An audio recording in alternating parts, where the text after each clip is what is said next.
बस क्यों रुकवा? क्या चाहिए तुमको? अरे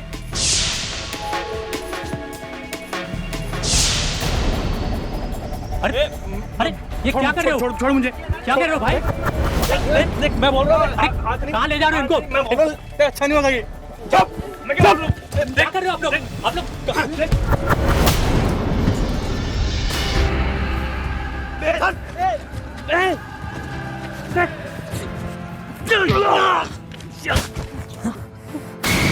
आज फैसला कर लेते हैं कौन मर्द और कौन नामर्द।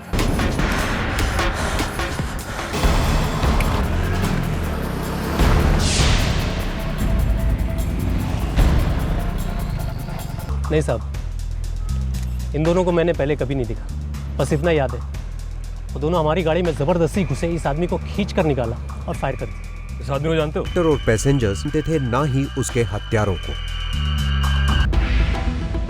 पुलिस ने तुरंत सख्त नाकाबंदी तैनात कर दी। उस दिशा के सारे रास्ते ब्लॉक कर दिए गए जहां से दोनों हत्यारे मोटरसाइकिल पर भाग निकले थे। नाकाबंदी काफी देर तक चली, लेकिन ये बाजी कातिल मार गए थे। 30 से 35 के बीच है। कोई गोदना, कोई निशान, कोई ऐसा सुराग जिससे हमें और जानकारी मिल सकती है? नहीं, ऐसा कुछ नहीं है। हाँ, पर एक बात है, इनका खतना किया गया है। ये एक मुसलमान हो सकता है। इंदौर और आसपास के सभी पुलिस स्टेशन में भिजवा दो। जी हाँ। बस स्टैंड, पान की दुकानें, पुलिस स्टेशन, सभी जगह लगवा दो।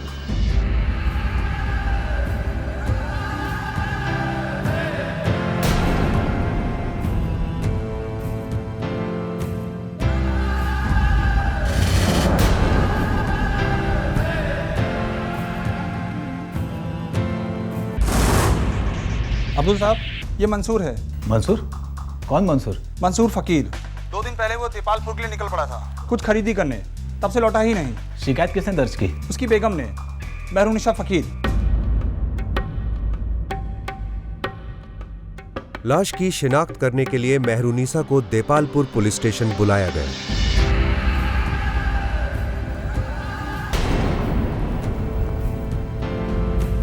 मैं कुछ नहीं जानती, वो तो बस हर रोज की तरह उस दिन भी काम के लिए निकले थे। किसी पर शक, कोई पुरानी दुश्मनी?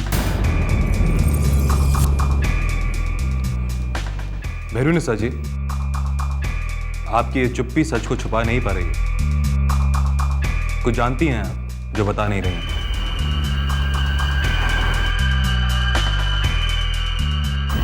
महरूनिसा जी, जो कुछ भी जानती हैं आप अभी बता दीजिए।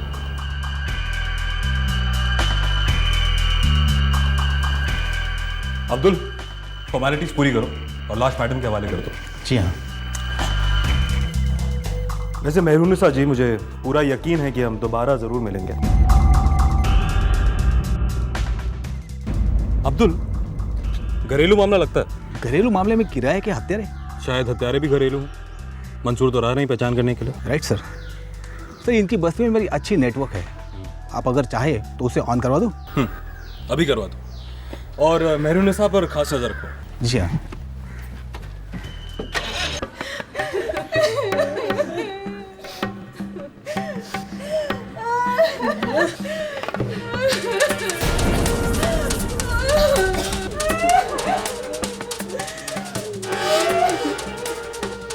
तकीमा सिरातल लज़ीना अनअमता अलैहिम गैरिल मग़ज़ूबि अलैहिम वलद्दालिन। आमीन। साहब, शहनाज महरूनिसा की छोटी बहन है। तो कुछ नहीं साहब, बस थोड़ा अजीब लगा। वो मंसूर और महरूनिसा दोनों के साथ ही रहती थी। तुम्हें कैसे पता? हो सकता है वो मंसूर की मैयत में आई हो। नहीं साहब, पिछले 2 हफ्ते से साथ रह रहे हैं। अपनी बहन के यहाँ ही रह रही है ना, इसमें अजीब लगने वाली क्या बात है? क्योंकि साहब, उसका शौहर नादिर वो मैयत में नहीं आया। वो कहाँ रहता? उज्जैन।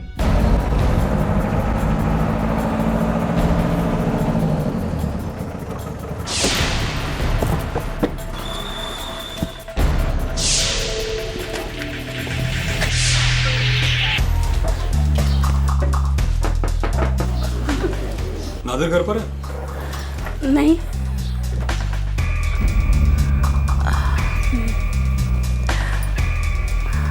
नादिर काम पे गया है, शाम तक लौटेगा नहीं। कहाँ काम करता है? नहीं पता।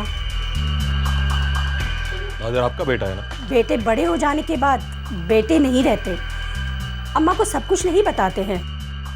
ये बच्ची नादिर की है ना? हाँ, रहमत।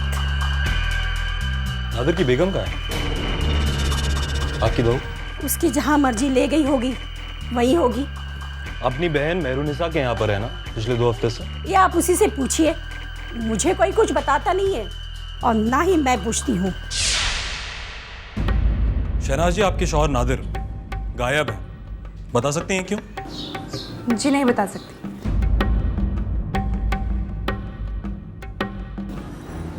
क्योंकि मैं नहीं जानती हूँ वो कहाँ पर है। मैं पिछले 2 हफ्तों से उससे मिली भी नहीं हूँ। ठीक है, आपको नहीं पता कि आपके शौहर गायब क्यों हैं, कहाँ हैं, मगर आप खुद 2 हफ्ते से यहीं पर हैं, क्यों? ये मेरी बहन का घर है, मेरी बहन को मेरी ज़रूरत है। उसके 3 छोटे छोटे बच्चे हैं। आपकी बेटी रहमत भी कुछ खास बड़ी तो है नहीं, उसे अकेला छोड़ आई, वो भी पूरे 2 हफ्तों के लिए। देखिए इंस्पेक्टर साहब, वहाँ नादिर की अम्मी है रहमत की देखभाल करने के लिए। और उसे भी नहीं पता कि नादिर कहाँ है, और उसे फर्क नहीं पड़ता कि आप कहाँ हैं, किसके साथ हैं, कैसी हैं। ये हमारा घरेलू मामला है। आपकी बहन के शौहर का कत्ल हुआ है शहनाज जी, और आपको बता दूं कि वो भी आपका घरेलू मामला ही है। क्या मतलब है आपका? आपके शौहर नादिर ने मंसूर का कत्ल किया है।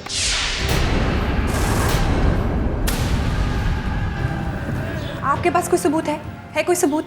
आपका ये डर, आपकी ये झूठ बोलती हुई आंखें और ये कांपती हुई आवाज।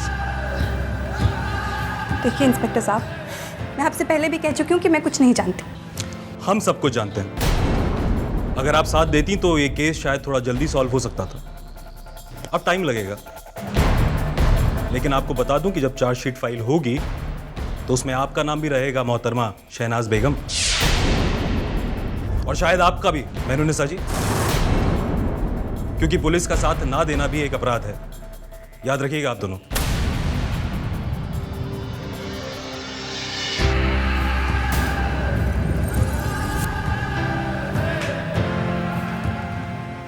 हत्याकांड में इस्तेमाल की गई दोनों बाइक्स बरामद हुई। साहब, मैं उस दिन सुबह सुबह यहाँ आया था अपना पेट हल्का करने, तभी मैंने ये दोनों मोटरसाइकिल को यहाँ पे देखा। दोनों बाइक्स में से एक बाइक नादिर की थी। ये तब साबित हुआ जब एक बाइक की नंबर प्लेट पर नादिर की बेटी का नाम लिखा पाया गया, रहमत।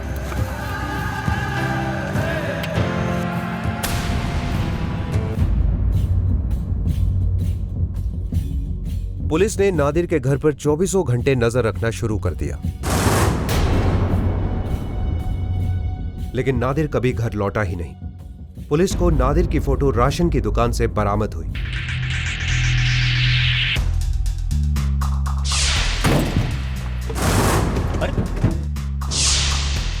क्या है भाई? क्या कर रहे हो आप लोग? कहाँ ले जा रहे हो इनको? जी साहब, ये वही आदमी है जिसके हाथ में कट्टा था, और इसके साथ एक आदमी और था सर। ठीक है, अगर जरूरत पड़ी तो दोबारा बुलवाएंगे। जी साहब।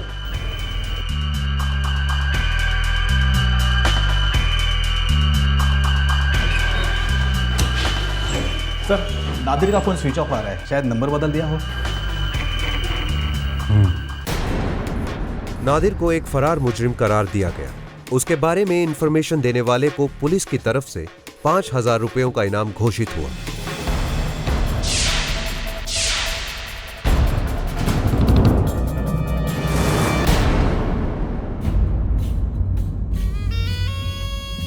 पुलिस की लाख कोशिशों के बावजूद नादिर के अते पते के बारे में कोई खबर नहीं मिली, लेकिन पुलिस खबरी ने नादिर और उसके साड़ू भाई मंसूर की अनबन पर रोशनी डाली। नादिर मंसूर से काफ़ी खफा था साहब। क्यों? मंसूर नादिर की बेगम शहनाज के साथ उन दोनों का चक्कर चल रहा था साहब। मंसूर और शहनाज जीजा और साली? शादीशुदा साली साहब, नादिर की बेगम।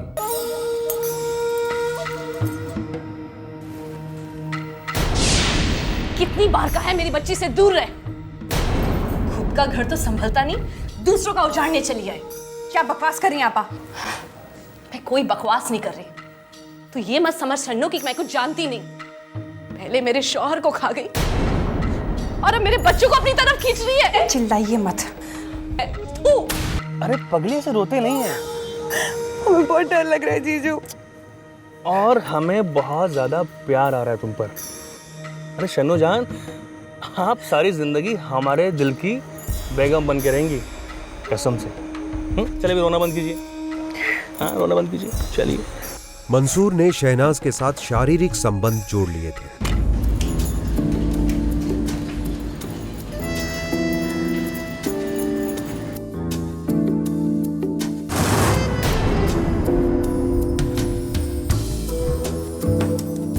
धीरे धीरे शहनाज भी मंसूर से गहरा इश्क कर बैठी। ये रिश्ता नापाक था, गलत था, पर जवानी के जोश में दोनों सारे होश खो बैठे थे।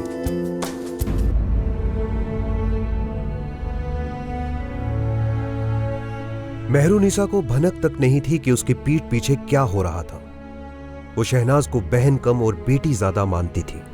शहनाज भी अपनी दीदी से आंख तक नहीं मिला पा रही थी। वो पछतावे की आग में सुलग रही थी। शहनाज बेगम, आपका निकाह नादिर शाह वल्द मकबूल शाह से सिक्का राइजुल वक्त 50,000 में 2 गवाहों की मौजूदगी में करार पाया गया है। क्या आपको कबूल है? अपने जीजा मंसूर के साथ नाजायज संबंध खत्म करने के लिए शहनाज ने शादी का पहला ही रिश्ता कबूल कर लिया। कबूल है, कबूल है, कबूल है। क्या आपको कबूल है? कबूल है। ये रिश्ता नादिर की तरफ से आया था। नादिर और शहनाज का निकाह हुआ। मंसूर से ये नहीं सहा जा रहा था। उसे शहनाज से अलग होना कबूल नहीं था।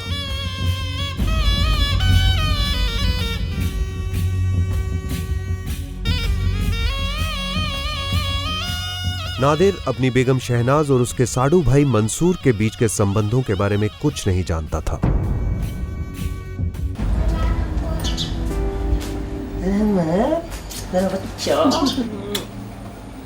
अपनी पिछली जिंदगी को भुलाते हुए शहनाज ने नादिर के साथ नए सिरे से जिंदगी शुरू की।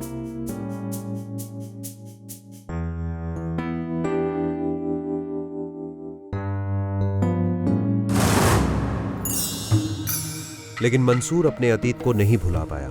उसे यकीन था कि शहनाज उसकी और सिर्फ उसकी थी। वो शहनाज को अभी भी अपनी ही अमानत समझता था।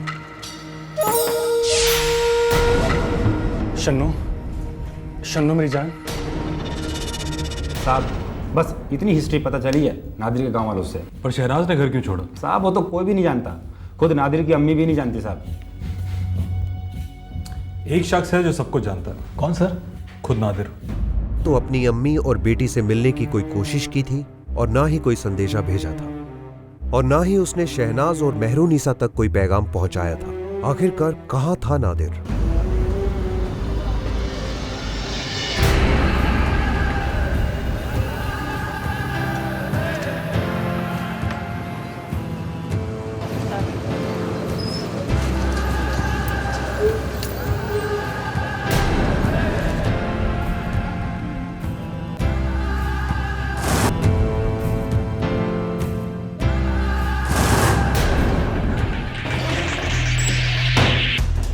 सर, रतलाम से खबर आई है, किसी चाय वाले ने नादिर को देखा है।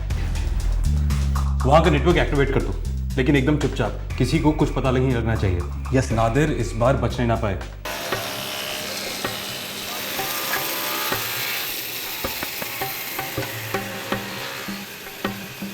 कई दिनों तक पुलिस के खबरियों ने छानबीन की। आखिरकार उन्होंने नादिर को ढूंढ निकाला। वो रतलाम में एक मिस्त्री के यहाँ काम पर लग गया था और वहीं रहता था।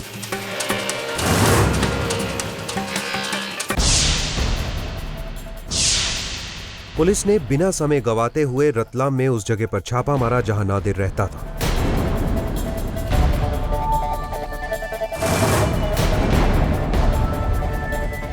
नादिर!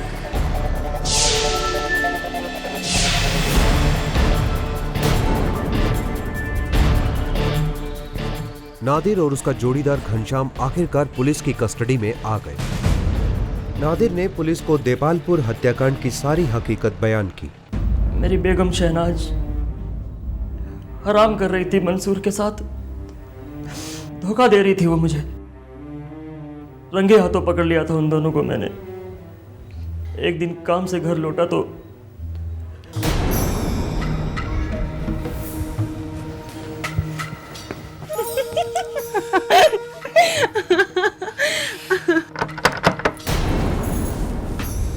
क्या अल्लाह, इस समय कौन होगा? जाके देखना। कहीं अम्मी जान तो नहीं आ गई? अम्मी जान तो रहमत को टीका लगवाने गई है, कम से कम 2 घंटे जाएंगे। नादिर हुआ तो? नादिर का भी समय आता है, नहीं। तू जाके देखना। हटो।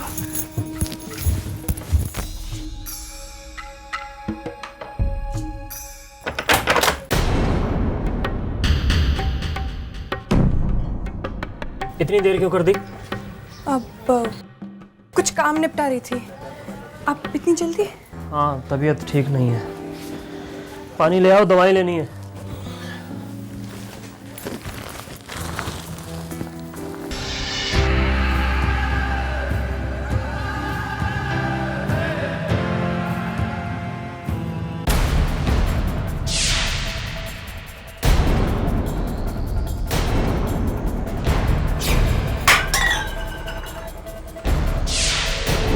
मैंने कभी सपने में भी नहीं सोचा था कि मेरी जोरू अपनी बहन के शौहर के साथ ही गंदगी कर रही है।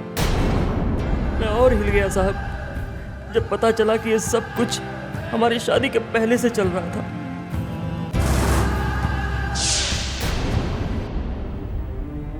खुदा कसम, इतना सब कुछ जानने के बाद भी मंसूर और शहनाज दोनों को मैंने माफ कर दिया साहब, सिर्फ अपनी बच्ची की खातिर साहब, रहमत की खातिर। फिर शहनाज ने मेरे साथ फिर से धोखा किया साहब। अम्मी कहाँ है शहनाज? क्या पता, बोल के नहीं गई? बोली थी बाजार जा रही हूँ, घंटे भर में लौटूंगी, लेकिन बोलने और करने में फर्क होता है। मुझे बड़ी बेचैनी सी होने लगी साहब, ऐसा लग रहा था कि कुछ मनहूस हुआ है और मेरा डर सच निकला।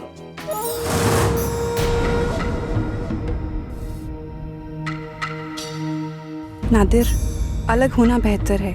इश्क किसी और से करूं और रहूं तुम्हारे साथ, और सहा नहीं जाता मुझसे। मैं मंसूर के साथ खुश रहूंगी, तुम खुश रहो और मुझे भी खुश। और अगर वो आपके पास रहेगी तो हम तीनों ना खुश रहेंगे, समझो बात को। ये मुझे उससे सुनना है, उसको फोन दो। फोन तो मैं नहीं दूंगा, और मेरी इजाजत के बगैर शहनाज आपसे बात नहीं करेगी। हराम के जने, चोरों की तरह मेरी बीवी को भगा कर ले गया। मर्द का बच्चा है तो सामने आ। आपकी बीवी आपको छोड़कर मेरे पास चली आई है। जरा सोचिए और फैसला कीजिए कि मर्द कौन है और नामर्द कौन।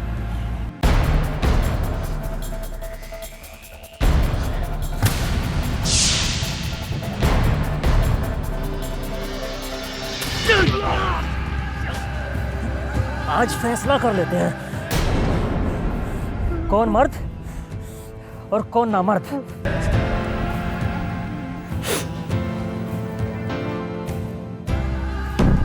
नादिर और उसके जोड़ीदार घनश्याम पर हत्या के चार्जेस लगे हैं। शहनाज को पछतावा है इस सबका, पर वो ये भी जानती है कि अब बहुत देर हो चुकी है।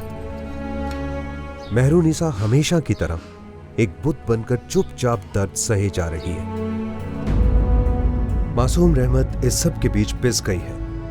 अपनी अम्मी शहनाज, मौसा मंसूर और अपने अब्बा नादिर के गुनाहों की सजा उसे मिल रही है।